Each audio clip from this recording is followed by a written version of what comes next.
आगे बढ़ते हैं। वक्फ बिल पर जेपीसी बैठक में बवाल हुआ मल्लिकार्जुन खड़गे पर। दरअसल इस बैठक में जो प्रेजेंटेशन दिया गया, उस प्रेजेंटेशन के जरिए मल्लिकार्जुन खड़गे पर वक्फ संपत्ति हड़पने का आरोप लगा और इस आरोप के बाद वक्फ बिल पर मीटिंग से विपक्ष ने वॉकआउट कर दिया। चेयरपर्सन जगदंबिका पाल को हटाने की मांग की गई है। सोमवार को यह बैठक हुई थी जिसमें यह हंगामा हुआ।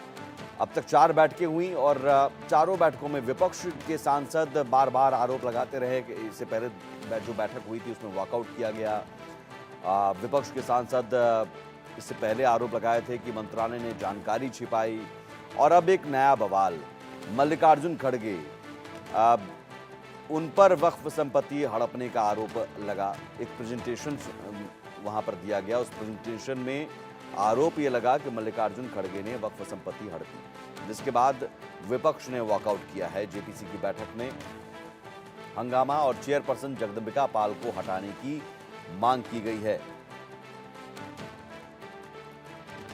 दरअसल विपक्षी सांसदों का आरोप है कि कमेटी की कार्यवाही तय नियम के हिसाब से नहीं हो रही है और ये आरोप पहले भी लगाए जा रहे हैं। कर्नाटक माइनॉरिटी कमीशन के पूर्व चेयरपर्सन अनवर मणिपाड़ी ने एक प्रेजेंटेशन दिया, लेकिन ये बिल से जुड़ा ना होकर कर्नाटक सरकार और कांग्रेस प्रमुख मल्लिकार्जुन खड़गे को बदनाम करने के लिए था, ये आरोप लगाया गया।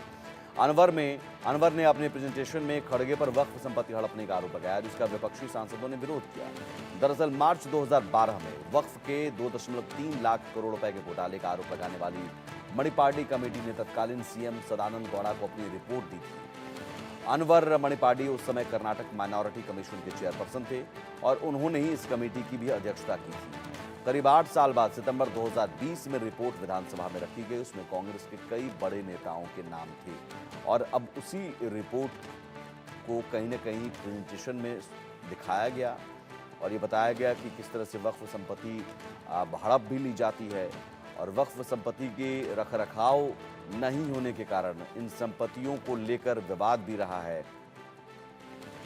कई जमीन जो दूसरे की होती है या फिर हिंदुओं की होती है, उस पर वक्फ दावा ठोक देता है और वक्फ दावा अगर कर दिया तो फिर उसके बाद आप सुनवाई आपकी उसी वक्फ की ट्रिब्यूनल में होगी और कहीं नहीं होगी। आप कोर्ट में अपील नहीं कर सकते अब तक का जो कानून है। तो उसी कानून में संशोधन के लिए लाया गया वक्फ बिल में संशोधन, लेकिन उस संशोधन को पारित न करके जेपीसी उसके लिए गठन किया गया, ज्वाइंट पार्लियामेंट्री कमेटी, और संयुक्त संसदीय समिति में सभी पार्टियों के सांसद हैं और ये 4 बैठकें हो चुकी हैं। अब तक चारों बैठक में कुछ न कुछ विवाद हुआ है। दूसरी बैठक हुई थी, पहली बैठक में तो इंट्रोडक्शन हुआ, दूसरी बैठक हुई, दूसरी बैठक का विपक्षी सांसदों ने वॉकआउट किया। तीसरी बैठक में भी विपक्षी सांसदों ने कहा कि मंत्रालय ने जानकारी छिपाई, बहुत सारी जानकारी छिपाई। विपक्षी सांसदों का आरोप है कि जो बैठकें हैं वो नियम के तहत नहीं की जा रही हैं, कार्यवाही जो है वो नियम के तहत नहीं हो रही है। और अब तो एक बड़ा आरोप सीधे सीधे कांग्रेस के अध्यक्ष, राष्ट्रीय अध्यक्ष हैं मल्लिकार्जुन खड़गे, उन पर वक्फ संपत्ति हड़पने का आरोप लगा दिया। संजय शर्मा सीनियर एडिटर हमारे साथ जुड़े हुए हैं। संजय, ये 4 बैठकें हो चुकी हैं और चारों बैठक में कुछ न कुछ विवाद। किसी बैठक में विपक्ष ने वॉकआउट कर दिया, विपक्षी सांसदों ने, किसी बैठक में कहा नियम का पालन नहीं हो रहा है, किसी बैठक में ने कहा मंत्रालय ने जानकारी छिपाई और अब तो ये बड़ा आरोप मल्लिकार्जुन खड़गे पर लगा, जिसके बाद वॉकआउट। सवाल है कि क्या जेपीसी बैठक को बार बार टालने की कोशिश हो रही है? देखिए, पूरी तरह से स्ट्रेटजी के नाते विपक्षी दलों ने कल बाइकआउट करने का फैसला किया था, क्योंकि कल जितने भी लोगों को बुलाया गया था जेपीसी के सामने, वो कहीं ना कहीं वक्फ बिल का विरोध करते हुए नजर आए थे। सबसे पहले जमायत उलेमा हिंद के प्रतिनिधि मंडल को बुलाया गया था, जिसमें महमूद मदनी थे, जो खुद भी वक्फ बिल के सपोर्ट पर नजर आ रहे थे। तो वो भी बिल के सपोर्ट पे थे। इसके बाद जब बुलाया गया था कर्नाटक माइनॉरिटी कमीशन के पूर्व अध्यक्ष अनवर मालिपाड़ी को, तो वो कहीं ना कहीं बिल के पक्ष में जबरदस्त समर्थन में खड़े नजर आ रहे थे और साथ ही साथ उन्होंने आरोप लगाया कि कर्नाटक में किस तरीके से जमीनों का घोटाला हुआ, वक्फ की जमीनों का घोटाला हुआ है, कांग्रेस के नेताओं ने किस तरीके से कब्जा किया है। उन्होंने बाकायदा कांग्रेस के राष्ट्रीय अध्यक्ष मल्लिकार्जुन का नाम लेकर के आरोप लगाए मल्लिकार्जुन खड़गे पर कि उन्होंने वक्फ की जमीनों पर कब्जा किया हुआ है और उनके नेतृत्व में वहां की जो स्थानीय कांग्रेस की सरकार है उसके नेताओं ने कब्जा किया। जब मल्लिकार्जुन खड़गे का नाम सामने आया तब फिर कांग्रेस के नेताओं को मौका मिला विरोध करने का। तो उन्होंने जो विरोध किया था, विपक्षी दलों के जितने नेता थे, चाहे शिवसेना के नेता की बात करें, अरविंद सावंत की बात करें, चाहे दूसरी पार्टियों के नेताओं की बात करें, तो वो सभी को मौका मिला। आम आदमी पार्टी के नेता संजय सिंह सबसे मुखर विरोध करने लगे कि आप किसी भी पॉलिटिकल पार्टी के नेता का नाम कैसे ले सकते हैं, क्योंकि संसद की जेपीसी, यहाँ पर किसी भी पार्टी के नेताओं के नाम नहीं लिए जा सकते। तो वो कहीं ना कहीं हो सकता है इसका उल्लंघन रहा हो, कोड ऑफ कंडक्ट का उल्लंघन रहा हो, लेकिन उन्होंने आरोप लगाया जेपीसी के अध्यक्ष जगदम्बिका पाल पर कि आपके रहते हुए जेपीसी में किस तरीके से पॉलिटिकल पार्टी के नेताओं के नाम लिए गए और उन पर आरोप लगाए गए। इसको बड़ा मुद्दा बना करके सभी विपक्षी दलों के नेताओं ने कल बैठक का बायकॉट किया और उन्होंने कहा कि हम इसकी शिकायत लोकसभा स्पीकर ओम बिरला से करेंगे। तो लोकसभा स्पीकर ओम बिरला से मिलने का समय भी मांगा है विपक्षी दलों के नेताओं ने।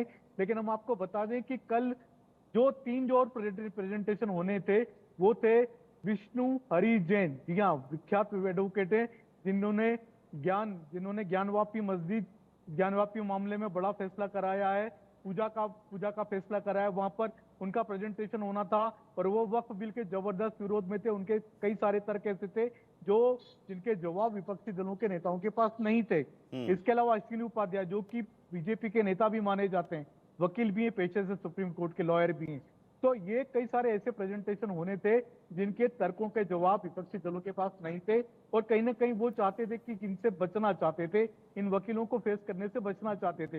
हालांकि इसके पहले जितने भी वक्फ बिल के का जो विरोध कर रहे थे, कई सारे मुस्लिम लॉयर थे, उन सबके प्रेजेंटेशन हो चुके, वो सभी प्रेजेंटेशन शांतिपूर्ण हुए, लेकिन जो बिल के फेवर के जो भी प्रेजेंटेशन हो रहे थे उसका विरोध करना तय रणनीति के तहत ये काम किया गया और इसको बड़ा मुद्दा बना करके विपक्षी दलों के नेता ने तो अब आगे क्या संजय, क्योंकि जेपीसी की बैठक इसलिए जेपीसी का गठन हुआ कि क्योंकि इस पर जो आम सहमति एक बनाई जाए, लेकिन आम सहमति बनती नजर नहीं आ रही है, हर बैठक में कुछ ना कुछ विवाद हो रहा है, तो अब आगे क्या?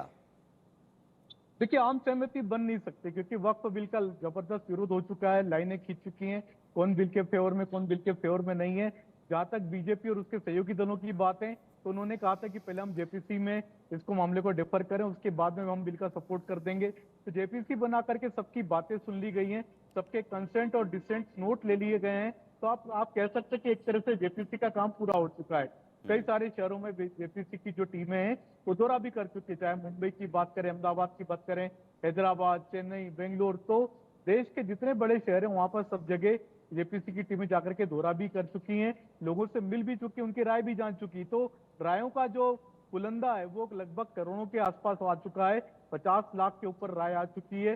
तो इतनी राय जो आ चुकी है उसको ठीक तरीके से रख करके जेपीसी अपनी रिपोर्ट को विंटर सेशन के पहले सप्ताह में पार्लियामेंट में सबमिट करेगी और ये आप मान के चलिए कि विंटर सेशन में ही केंद्र सरकार वक्फ बिल को पारित करा लेगी। लेकिन जो राय आए, फीडबैक आए, उस पर भी निशिकांत दुबे जो सदस्य हैं उस पर भी सवाल उठाए गए थे कि 1 करोड़ 25 लाख से ज्यादा फीडबैक कैसे आ गए, इसके पीछे कोई विदेशी ताकत भी है? बिल्कुल बिल्कुल, जाकिर नायक का नाम सामने आ रहा है क्योंकि जाकिर नायक ने किस तरीके से भारत के वक्फ बिल का विरोध कराया, उन्होंने जगह जगह मेल करवा करके, जिस तरीके से एक ही जगह से कई सारे मेल आए और ये सारे के सारे मेल जो हैं इनमें कहीं ना कहीं जाकिर नायक का नाम आया, उनके ऑफिस का उपयोग हुआ है।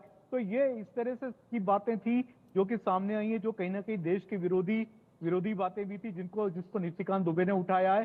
तो जाकिर नायक का नाम सामने आना अपने आप में बहुत बड़ी बात है क्योंकि वो घोषित रूप से भारत का विरोधी चेहरा है और पाकिस्तान में जाकर के भी भारत के खिलाफ जहर भी उगल रहे हैं। तो आपको लगता है कि विंटर सेशन में ये जब जेपीसी की रिपोर्ट आएगी और उस रिपोर्ट के बाद इस बिल को लाया जाएगा, केंद्र सरकार के लिए क्या मुफीद स्थिति रहेगी इस बिल को पास कराने की? देखिए, बीजेपी के पास नंबर मौजूद हैं। जहां तक बात है सहयोगी दलों की, तो टीडीपी की बात उन्होंने मान ली थी, जेपीसी बना करके सबकी राय मशवरा ले लिया गया है। तो अब टीडीपी की भी जो विरोध था वो खत्म हो चुका है। जहां तक बात है जनता दल यू की, तो जनता दल यू ने पहले ही बिल का सपोर्ट किया था, पार्लियामेंट के भीतर भी हमने देखा था। हालांकि कुछ मुद्दों पर जो आपत्ति थी, मुस्लिम प्रतिनिधि मंडलों ने जो मिलकर के नीतीश कुमार से अपनी बात कही थी, तो वो बात भी जेपीसी को बता दी गई, सरकार को बता दी गई है।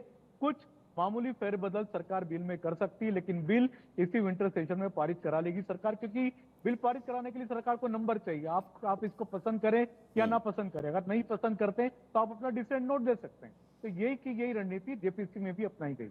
ठीक है, बहुत शुक्रिया संजय तमाम जानकारी के लिए। तो जेपीसी